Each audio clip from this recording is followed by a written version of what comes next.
Hey there, you think I'm just going to lounge around and let you stroll by without giving a nod to my downright fabulousness? Nope, not gonna happen. I'm a Manx cat, and before you even think about saying anything, yes, I saw you peeking at my tailless derriere. How delightfully rude of you, but honestly, I totally get it because I'm truly one of the most captivating beings you'll ever have the joy of meeting. I hail from the Isle of Man, a delightful speck in the Irish Sea, snugly nestled between Britain and Ireland like a whimsical little afterthought of a map. But oh, that island has sprinkled a bit of magic on everything about me. Islands are like nature's isolation chambers, concentrating traits and letting some genetic quirks become the coolest signatures. On the Isle of Man, an amusing little mutation popped up that plays with spine development, including those fab tails. Suddenly, cats without tails were prancing around everywhere like they owned the place. We hunted and climbed stone walls and lived on farms like little furry adventurers, earning our reputation as legendary mousers. Visitors couldn't help but notice our quirky looks, and the locals beamed with pride over their one-of-a-kind cats. The Isle of Man has thrown a fabulous celebration of us as a cultural icon ever since. We strut our stuff on coins we grace masterpieces, and we embody the spirit of that vibrant island community. We are not just pets, we are living heritage. We are living proof that isolation, adaptation, and the wild whimsical chaos of genetics, which I'll unravel soon, can whip up something truly amazing. There are plenty of tall tales about how we ended up on this island. The only type of tales we've got. One version of my history spins a wild tale about Noah's Ark. Picture this, two sprightly cats racing to the door just as it was about to slam shut. By the time our humans noticed we were missing, it was already game over. We leaped onto that magnificent ark, but alas, our fabulous tails got snagged, cut off, and left to wave goodbye.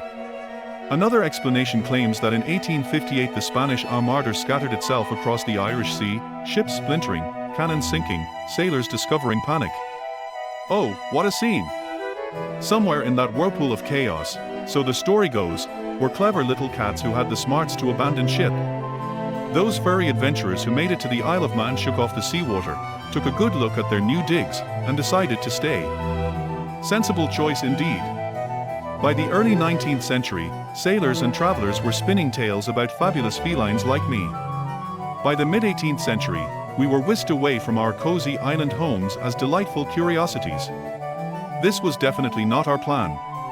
In 1871, a charming Manx cat strutted its stuff at the Crystal Palace Cat Show in London, and newspapers buzzed with admiration and a sprinkle of concern, which is a classic human reaction to spotting something wonderfully weird on display. Breed standards pranced into existence in the early 1900s. We went from working cats to exhibition cats in a whisker.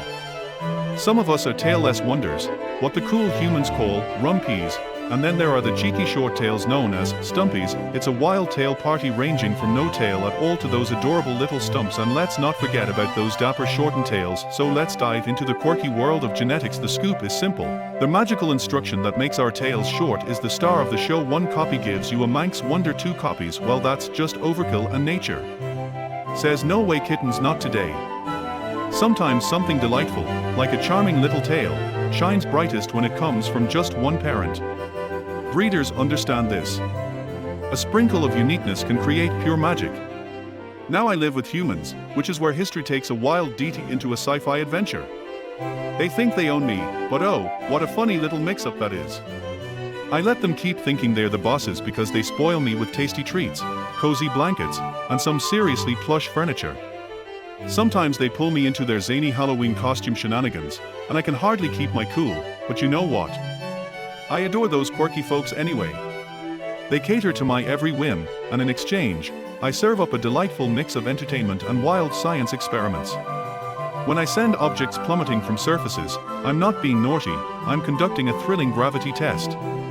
If all goes according to plan, I get to witness the spectacular shatter and wild dance of debris across the floor.